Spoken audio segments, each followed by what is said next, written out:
Осы жолы екінші облыстық қолөнершілер форумын өтті. Сол кезде форумда мен сахнада образ жасадым. Біздің Қарағанды облысының тұлғаларының киімін. Біз бірнеше образдарды шығардық сахнаға. Мысалы, Қарағанды облысының тұлғаларының образы. Мысалы, мынаны Шашубайдың киімі қылып шығардық. Шашубайдың бәрі біздің шеберлердің тіккені. Осы қолөнершілер орталығындағы шеберлердің, бұл Балқаш қаласынан келді. Енді Балқашта бізде Шашубай ғой бар ғой. Сол қалпағын түсіңіз, тақиясын жасыл. Мұны тақиясымен, осындай орамалымен осыны тігіп әкелді мысалы, иә? Шашубайдың образын шығардық. Одан кейін біз Қаздауысты Қазыбек бидің образын шығарды. Бізде Гүлдана Смайылова деген өзіміздің шеберіміз бар. Бас киімін, басына таққан шапанына дейін, аяқ киіміне дейін осылай жасап алып келді. Сөйтіп біз Қарқабат ананың, енді қазір бұл жерде жоқ, Қарқабат ананың, содан кейін Абайдың анасы Ұлжанның бейнесін, Қарқабат ананың бейнесін, Әміре Қашаубаевтың бейнесін, сосын Ағыбай батырдың бейнелерін шығардық. Көрме ретінде бұл сахналық образ болып шығарылды. Енді келешекте бізде көрме залы болған кезде бұлар витринаға қойылаттағы үш тілде жазылып, біздің келген туристерге біздің Қарағанды облысынан қандай тұлғалар шықты, сол таныстырылатын болады. Біз қазір соны қолға алып жатырмыз. Ол аздық етеді. Біздің Қарағанды облысында қандай батыр бар арғындарда, қандай жыршы жыраулар бар, солардың бәрін сахналық витринаның ішіне образдар жасап қоямыз. Келген ел тек қана Қарағанды облысынан шыққан тұлғаларды танитындай. Әйтпесе бізде мынандай қалыптасқан ғой, бір образ шығар десе, Абылай ханды шығарамыз, сондай Айша бибіні шығарамыз. Енді бізде неге Қарағанды облысының тұлғаларын елге таныстырмасқа? Айта бергеннен адамның құлағы үйреніп кетеді, дағы еске көп сақтамайды, ал көрген, ұстап көрген зат әмсе есте қалады ғой. Мұнда енді жаңағы Қазыбек бидің образында қандай мата қолданған және қандай? Бұл жаңа бомбарқыт және түзу тігіс, бұл жерде ешқандай жоқ, барлығы түзу тігіспен тігілген. Бұны көбінесе сұрайды, неге біздің хандар, билер осындайларды артына салып отырған деп. Мынау көбінесе халықтың арасында көп отырады таңертеңнен кешке дейін. Адам терлейді ғой, сол кезде мата басына жабады. Көбінесе мынаны шетіне іліп қояды, ол дұрыс емес. Басына жауып отырған кезде терлемес үшін, тері ағып кетпес үшін көзіне олар бастарына байлам ретінде, жаулық ретінде байлап отырған. Оны көбісі модық сән қылып артына желбегей қылып алады. Егер бұл артына желбегей қылса, ол қыздың желбегейіне ұқсап кететін болады, сондықтан соны шатастырмаған жөн. Бізде ер адамдардың тері көзіне ағып кетпеу үшін қолданған мата ғой, жай мата, өз матасы. Немесе шыт байлаған, немесе өз матасын байлаған. Бұның және сапасына байланысты. Бұл сол үшін ғана қолданылған. Ал көбінесе сән үшін деп артына желбегей тағып алады, ол дұрыс емес. Ер адамдарда терлейді ғой, көбінесе тержеңдік болады, осы кезде сол үшін қолданылған бұл желбегей. Негізі бас киімнің ішінде тұрады. Сол кезде киіп отырған кезде оның үстінен тақия киіледі. Өйткені мына бас киімдерді қайта-қайта жуа бермейді ғой. Сол кезде тақиямен мынаны қайта-қайта ауыстырып жуып алып отыру үшін. Мына жерде бір құнды жәдігер тұр екен. Мынау менің енеме, марқұм енеме кезінде атам сыйлапты, бірақ өзінің атасы берген ғой. Мен аталарымның атын атай алмаймын.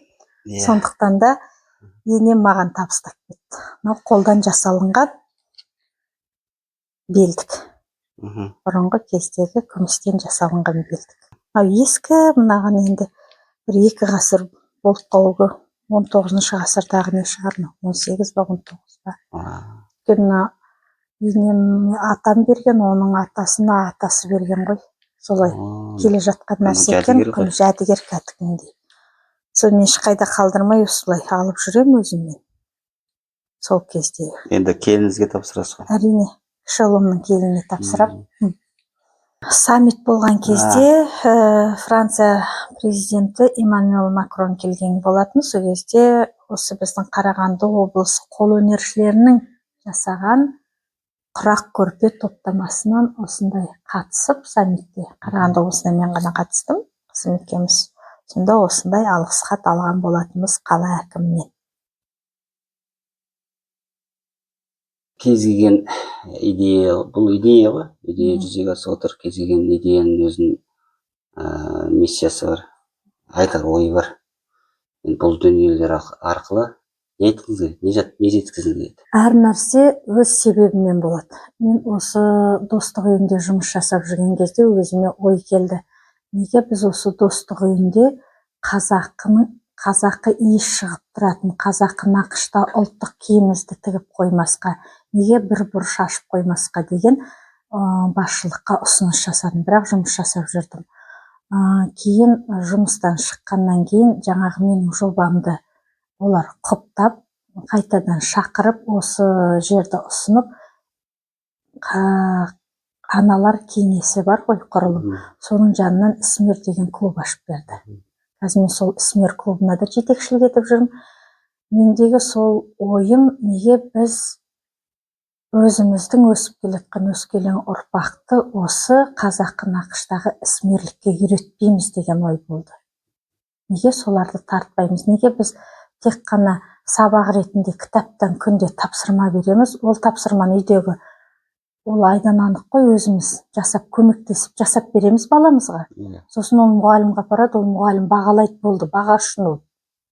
Неге біз оларды шақырып, қызығушылығын арттырып, оларды ісмерлікке үйретіп, және бұны кәсіп көзіне айналдырмаймыз деген сондай ой келді дағы.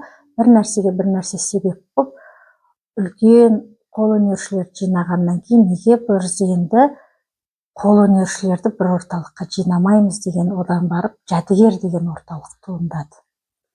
Одан кейін біз қазір неге енді біз осы оқуменен шектеліп қаламыз? Неге біздің Қарағандыны әлем танымайды? Неге біз таныстырмаймыз деп, біз енді аудандық, облыстық, республикалық, халықаралық деңгейге дейін шығып, енді бізде мақсат, біз неге енді Қарағандыны әлемге танытпаймыз деген алдымызда мақсат тұр. Сол бойынша жұмыстар жасап жатырмыз.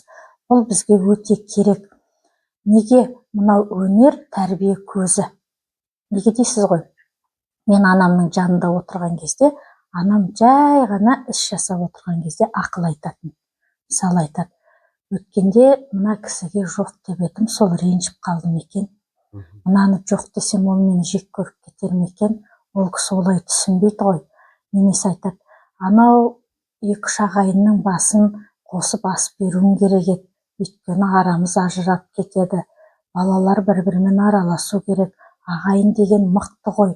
Ағайын тату болмаса, ертең қиындық болған кезде сырттан жау алып кетеді. Ағайын тату болса, ешкім алмайды деген жай ғана әңгіме айтып отырады, салиқалы. Сол әңгімелер менің миымда. Біз қазір оқушыларда келген кезде сондай тарихи, өзіміздің дәстүрімізге байланысты салиқалы әңгімелер айтамыз. Жалықтырмайтын, тек қысқа оқиғалар айтамыз. Сол кезде ол балалардың миында жатталып қалады. Егер отырғызып қойып ақылмен әңгіме айтса, ол бала оны ұқпайды. Ол қазір бір құлағынан кіреді, бір құлағынан шығып кетеді. Ол шындық. Бәріміз бала болдық. Ал егер сондай қызықты бір оқиғаларды айтып, арасында балаға сұрақ қойып қойса, бала ашылады, өзінің ата әжесі айтқан құнды әңгімелерді айтады. Сөйтіп біз баланы бір жағынан тәрбиеге баулаймыз, және тіл үйретеміз. Өзге де ұлттар келеді, мысалы ши. Қазір әртүрлі атау болып жатыр ғой. Мысалы мен ши деп өскен. Сосын шидің не екенін түсіндірем, бірақ кейде өзімнің орысша болған шиге жетпегендіктен мен ши деп айтам. Келесі келген кезде, а можно ши сделаем дейді. Ши, что-нибудь какое-то изделие сделаем деп орысшалап айтқан кезде, ана баланың миында ши деген қалады. Кейде мынау кестелеп тігудің өнерінің кейбір аудармасы болмаған кезде сол қазақшаны үйретеміз. Ал жаңағы орыстан кеткен балалар, орыс тілді балалар немесе басқа өзге ұлттың балалары келіп тура сол кестенің атауын айтып жүреді. Яғни қолөнер арқылы біз тіл үйренеміз, және біз баланы тәрбиелейміз, және сауатын ашамыз. Бізге қазір жазып беріп, мынаны жазып беріп, жаттап беріп, тексті десек, олар жаттап келмейді ешқашан. Ал егер біз айта отырып, соған тәрбиеге үйретіп жатырмыз. Ши деген бізде көбінесе әр елде өседі. 2 метрлік ұзындықта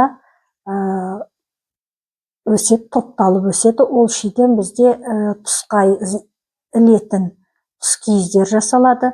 Көбінесе кигіз үйді орап жасаған ол қамысқа ұқсайды. Қамыстан айырмашылық, ол өте жіңішке, ұзын болып өсетін ағаштың бір түрі ғой енді.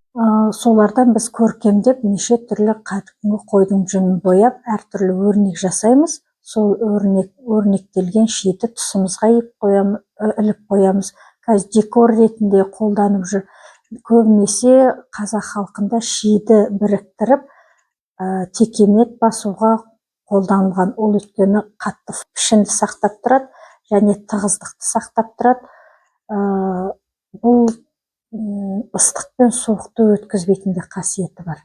Мынау шимен жұмыс қолдың моторикасының жақсы, өте жақсы, өте күшті. Сонда қолөнер сіздің миыңызға, қолыңызға, денсаулығыңызға, рухани байлығыңызға барлығына бірден бір себепші қолөнер. Өзіңіз өмірге келесіз, өмірге келген кезде, бала өмірге келген кезде анасы жөргекті қиып, соған дәлдеп уже тігіп дайындайды, бесік жасайды. Оны кім жасайды? Тігінші мен қолөнер шебер жасайды. Ол баланы кейін тігеді. Атқа мінсеңіз әбзеліңін жасайды, қолөнер шертоқын жасайды, жабуын тігінші тігеді. Одан кейін үйленген кезде мына үйдің жабдығын бәрін қолөнерші жасайды. Ең соңында сіз кетіп бара жатқан кезде 10 метр кебініңізді кім тігеді? Кез келген адам пішпейді. Оны тігінші барып пішеді, білетін адам. Сосын сіздің табытыңызға жатқызатын, жасайтын кім? Қолөнерші. Міне сізді дүниеге келгеннен соң ақтық сапарға шығарып салғанға дейін қолөнершінің еңбегі деген сол. Яғни қазақ қоғамында қолөнершінің рөлі өте жоғары. Өте жоғары. Өте жоғары. Сіз сыйлыққа біреуге бір зат алу үшін қолөнершінің бұйымын сатып аласыз. Осы саланы алып кетем, осы саламен жүрем дейтін қыз келіншектер болсын, оларға түзу жол деп айтам, кеңес берем айналысуға. Қазір мемлекет тарапынан әртүрлі қолдаулар бар, гранттарға қатысыңыздар, өз жобаларыңызды жасап ұсынсаңыздар, мемлекет әрдайым қолдайды. Қолдамайды деген бұрынғы ой болмасын. Қазір өзіміздің президентімізде осы саланы қолдап отыр, қолөнершілерді. Біліп отырсаңыздар, Таразда шаһарыстың қолөнершілер шаһары ашылды, қазір Алматыда ашылайын деп жатыр. Қазір біздің де мақсатымыз осы Қарағандыда ашсақ деген ой. Сонымен жұмыс істеп жатырмыз. Қолөнер ешқашан жоғалмайтын өнердің түрі. Бұл бір жағынан құндылығымызды дәріптеп кету, келешек ұрпаққа аманаттап қалдыратын дүниеміз болады. Сондықтан осы қолөнермен айналысыңыздар.